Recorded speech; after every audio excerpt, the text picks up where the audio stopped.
So I gave a presentation maybe a year or a year and a half ago about board games. And I kind of wanted to do it as a Kata at that time, but someone else was doing a Kata, so I just gave kind of a normal talk.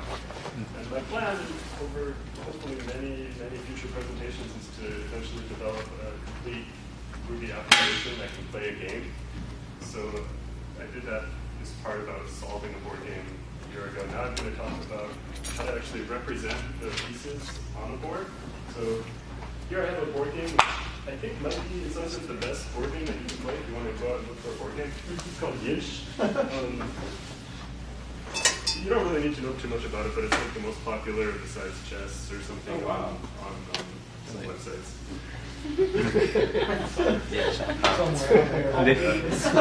Someone cares.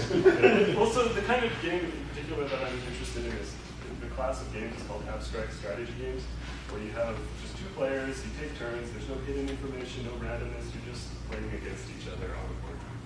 And all you need to know about Yinch for the purposes of this talk is that it's played on this kind of hexagonal grid. You can see it has kind of a weird shape here that we'll talk about later. And you can put pieces on the board. It turns out there are about, I think there are 4 possible states. You can have a black marker, or a white marker, or a black ring, or a white ring, or it can be empty. We're not going to talk too much about the pieces. We're just going to be concerned with recording the states on the board. So, in order to, here's a zoomed in version of the board. In order to to keep track of these pieces on the board, we need some kind of a way of enumerating those spaces and a way of counting them. And so, if you look really closely on the actual board here, it's labeled, the columns are labeled A, B, C, D, E, F, and so on. And these are red point up there too, if you care to. yeah, I don't think I need it. Okay. Look at this. It's right here. And then there are these numbers, 1, 2, 3, 4, 5, going up the sides. So you can see it pretty well here too. So, for example, I don't know if I should call it a row or what, but row 8 goes at this diagonal angle down across the board there and intersects that white ring. Whereas if you look at column I, that's this vertical blue line there that intersects the red line at some point. Yeah. And in this talk, since computers don't work so well with letters, I'm going to be using numbers. I is the 9th letter, so I'm going to refer to it as a 9, so it's kind of the standard system. And then in this system, that point would then be designated 9, 8. So it works out kind of like a square grid that you might be used to, but it's actually hexagonal. The computer doesn't really know it's hexagonal. It's just these 2 numbers. So we're going to work with that coordinate system. So let's get started with the Kata here. I have an empty folder. If you guys haven't looked at Jason's Shibari Gem, you should definitely check it out. It sets up the structure for you where I have an empty class and an empty spec. So the first thing I want to say is that it should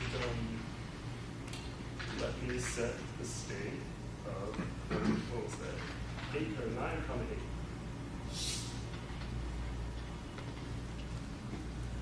So we're going to need a new board. And the way I'd like to have my class work is that I want to be able to do board of 9, 8 using the bracket notation like that. And let's say I just set it to state 1. I don't really care what state 1 is. I'm just going to make it state 1. And then if this works, the actual test is that board 9, 8 should be equal to 1. And I'll put start guard.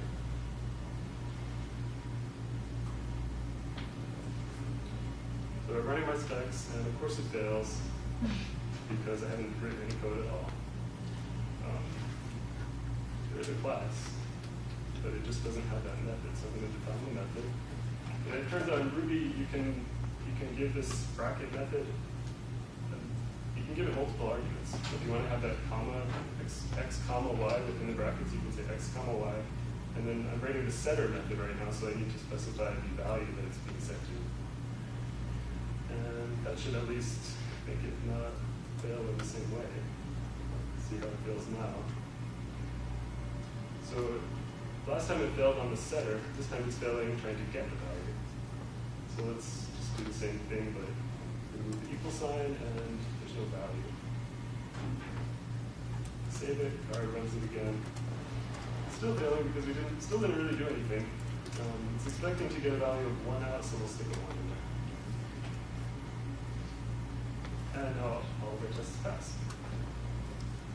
So let's look back at the board. So 9, 8 is there. If you go to 8, 9, that would be up here. So that's also a valid point. So let's use that in another test. Because right now it's not really convincing that I'm doing anything. So let's see. Actually, what I want to do is I want to set them both. Well, all right, I'm going to totally new test. I want to set both 9, 8 and 8, 9 in the same sequence and store different values in each one. So let's put a 1 in 9, 8 and a 0 in 8, 9. And then 9, 8 should equal 1 and 8, 9 should equal 0. And of course that fails because I'm just returning 1 all the time. So now we have to actually do something. Well, what are we going to do?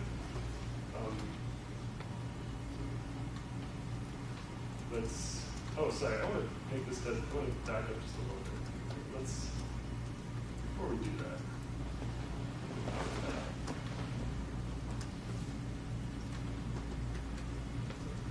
So, right now our test relies on it being 1, so let's set it to 0. That already should fail. That'll be a little bit easier to solve. So it should return 0 at 9, 8. It's not. The problem is we're not actually putting value anywhere. So I'm going to just put value in a variable. We'll call it state. And then I can return state. So you can see I'm still not doing anything real with the board. I'm just storing that value somewhere so I can make my test fast. So now, this is where I want to really do the multiple. This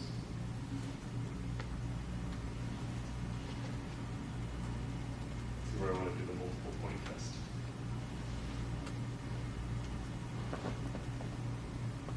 All right. So how does this fail? Well, it failed at 9, 8. So far in our code, we're only storing a single value. So it sets that value to 1 here, then it sets it to 0, and then it tests that the first one should equal 1. Of course, that fails because we're just storing the single value that's set to 0. So what do? This is where we have to actually store the real information. And what I want to do in this case, because it's easy and it looks nice, is use a hash. It might not be the fastest way. But I'm going to make my state, instead of just a single value, I'm going to make it a whole hash of values. And you're probably used to hashes using symbols as keys, maybe sometimes numbers. In this case, I'm going to use an array as a key. I can put the array x, y, maybe if I set it off as spaces, it'll be a little bit more clear what's happening here. An array, just like any other thing, can be a key to a hash. It all depends on that object having the appropriate hash code defined. Turns out arrays work great. So if I set up a key there, I can get the same value out.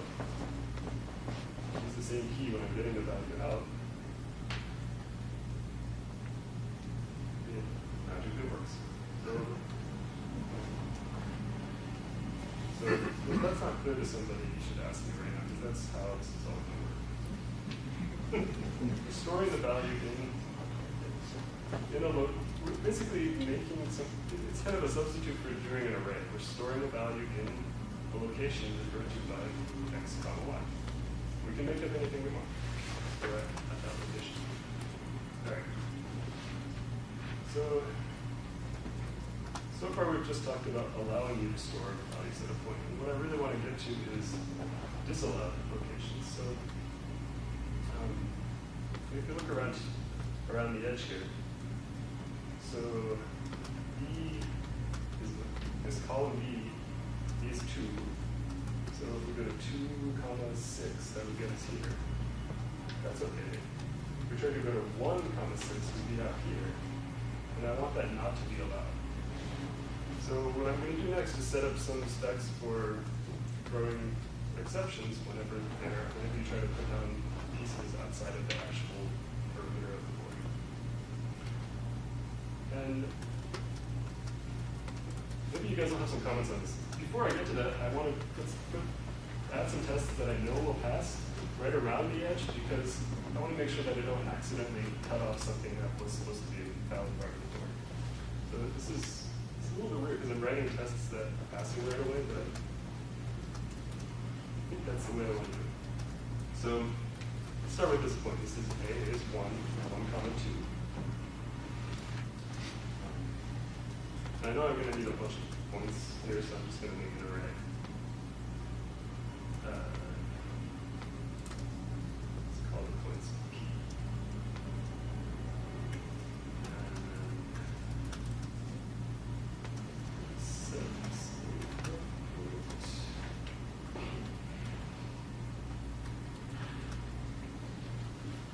So how did we do that before this?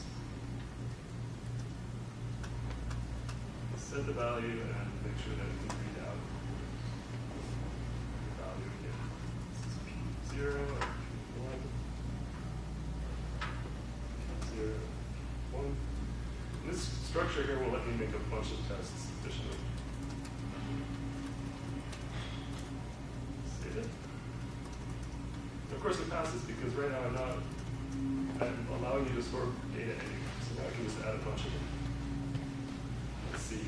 So this point is, well, column B was 2, this is 2, comma 2. This one is 2, comma 1. So let's add all of those as passing values. 2, comma 2, 2, comma 1. And that should still pass. All right. It's getting kind of long here, so I don't want to refactor. See, I have this yinchboard.new all over the place. What I can do is put a left outside of everything. Just paste in that new yinchboard creation. That should at least make this a little bit clearer.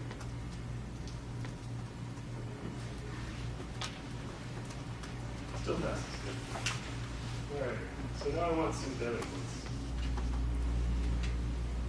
Here's a point that's outside. This is 1, comma 1. So this is kind of a weird coordinate system where 1, comma 1 is not allowed. Unfortunately, 1, comma 1 is outside the board. So let's do that. I'm going to copy this whole passing test. Let's start with a new set of points. 1, comma 1. I'll just say it should not let me stay at that point. And what that means is I'm expecting this code, setting it to raise an error.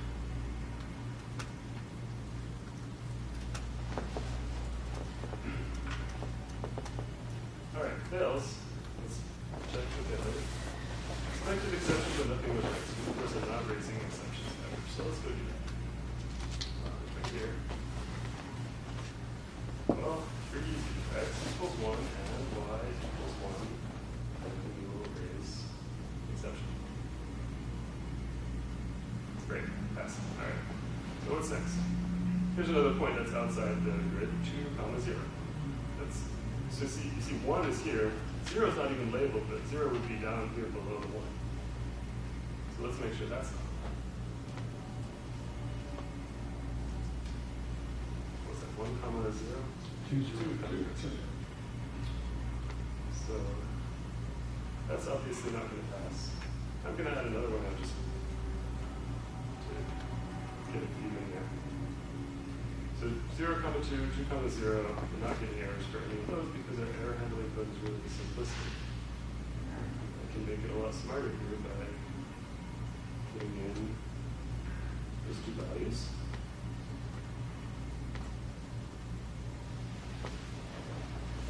All right, so now we're catching all the bad points here. So at this point, I want to look at this in detail, try to understand what's going on here.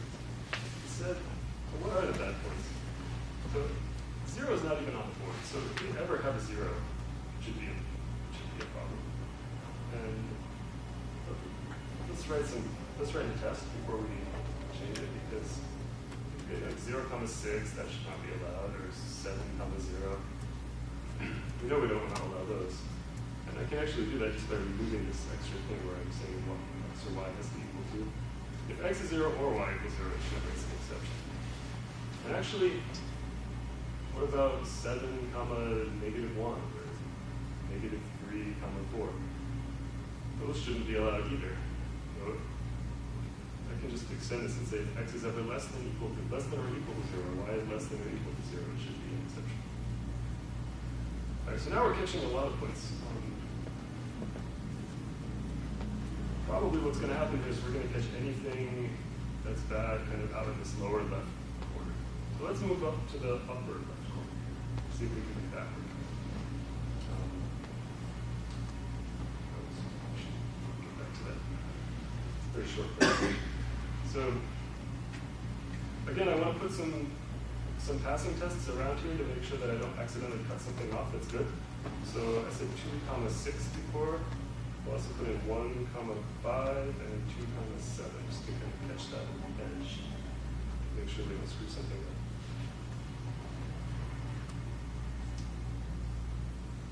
So 2, 6, 1, 5, 2, was it 2, 7? Yep. Yeah. All right. So those should all pass. Good. So now let's put some data points. We can pick kind of similar points to what we did before. So there's this one in the corner, which is 1, 6. And there's this 2, 8. This is not exactly the same, but it might work.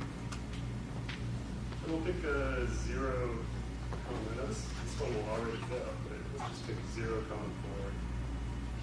Have another way around it.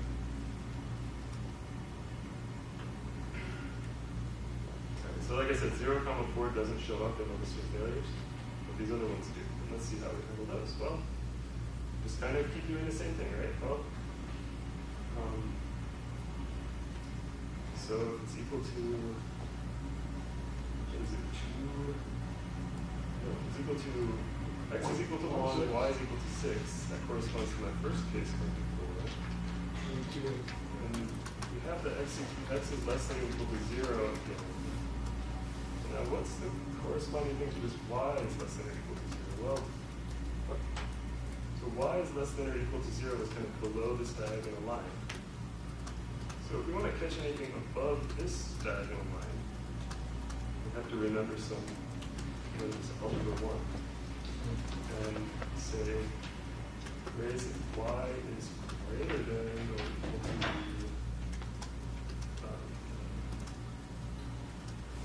what is it? X plus let's see, so here, so here's a 7, and x is 1, so it's going to be x plus 6. Is that correct? Yep. All right. I'll say that. And on the test pass. All right. So I don't want to have to do this. The algebra was kind of painful. I don't want to have to do that on every corner. So let's look at this a little bit and see if we can make it a little bit more sense. Well,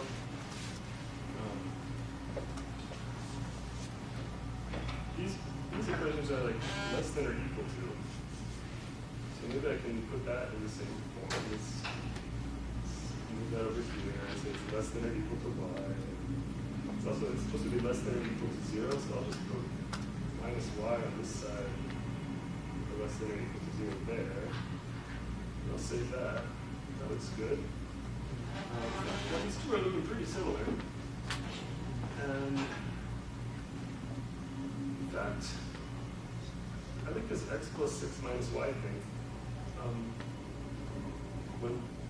when x is 1 and y is equal to 6, like in this first case, then we have 1 plus 6 minus 6.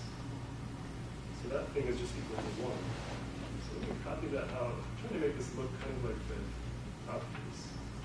So you see how that's equivalent? We before it was x is 1 and y is 6, and now it's now this is also going to be true under the same circumstances. Say that you verify that. It's still passing. So now you can see that these two are the same except that we replaced y by x plus 6 minus y. So it's going to lead to some simplification here where I'm going to say, just write a method called check. I'm going to put this code in there. And here I call check xy. Here I call check x and x plus 6 minus y. Save that. The end. And check function. Oh, yeah.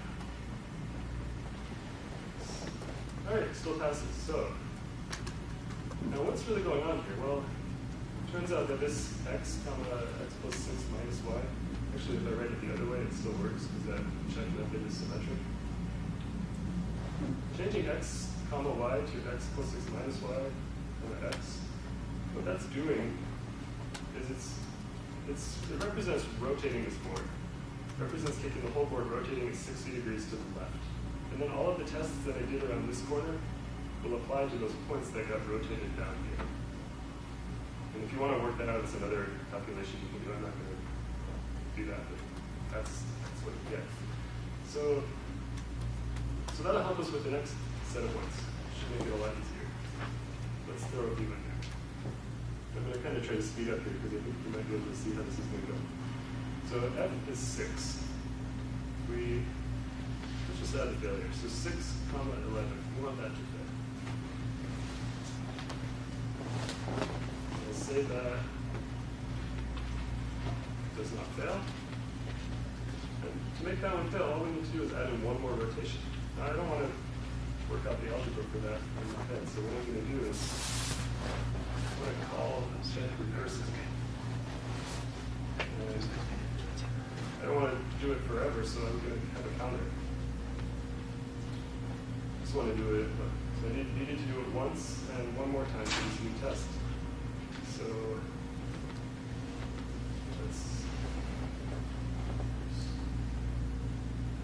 we'll do it as long as rotations are not equal to 0.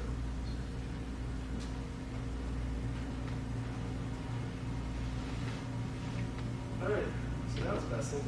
So that probably worked. So now I think we can kind of jump right to the final solution because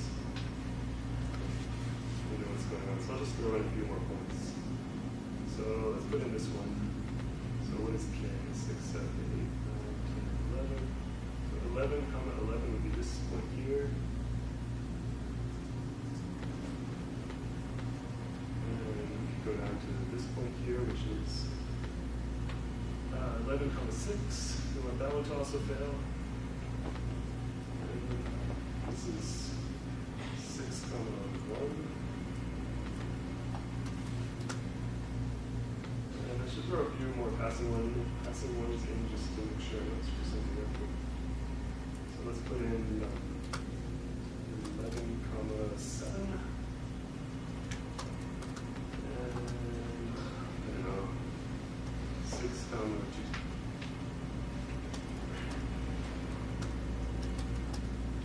And all those new ones I added are going to fail because I didn't change the code yet. So all we have to do is set the default number of rotations to 5, and then it's going to rotate this one down once to catch these points. And the second rotation will get these, the third, fourth, and fifth should get all the corners, and that should pretty much cover us for the whole board. So let's see. Passed. So I think that's it. So we've got 5 minutes left now. Anybody has suggestions? I'll take it. Otherwise, I'll ask a question. Yes. Yeah, it appears that some of the intersections have non-unique coordinates. Nope. I think if you, the easiest way for me to visualize it is if you ignore, if you think of this parallelogram here as a square, imagine squishing it to a square, you'll get back to the square grid. You can kind of imagine squishing the whole thing in your mind. It shouldn't be non-unique. Do you have a pair in mind, or does that Oh, there are lines that don't actually have an index, right? No, it's just kind of hard to see though. Also, it's The upward diagonal lines don't have, yeah, that's right. the upward sloping Upward lines diagonal lines don't have an and index. that's why we had to write that weird equation in kind of the second step. It's because that was an equation for an upwards diagonal line. And it doesn't, it's not really coordinate. And that's going to be weird maybe next time they do a Kata when we try to generate groups. And you have to think about which ones are your neighbors. I guess I just like to say that I would probably go about this a different way where I try to make a Ruby object for every spot on the board and just define the relations between those. And then after that, you just have this very abstract data structure you can work with. Whereas it seems like you're going to be tied with passing these arrays around throughout your entire program. Yeah. And That's a good suggestion. Kind of related to that is my question, which is, I wanted to represent these states. I didn't really do much with states here. I just, you see that, you don't even see it here, but in the tests, I was just using numbers and setting it to 1 or 0. I'd like some kind of class that just has 5 possible values.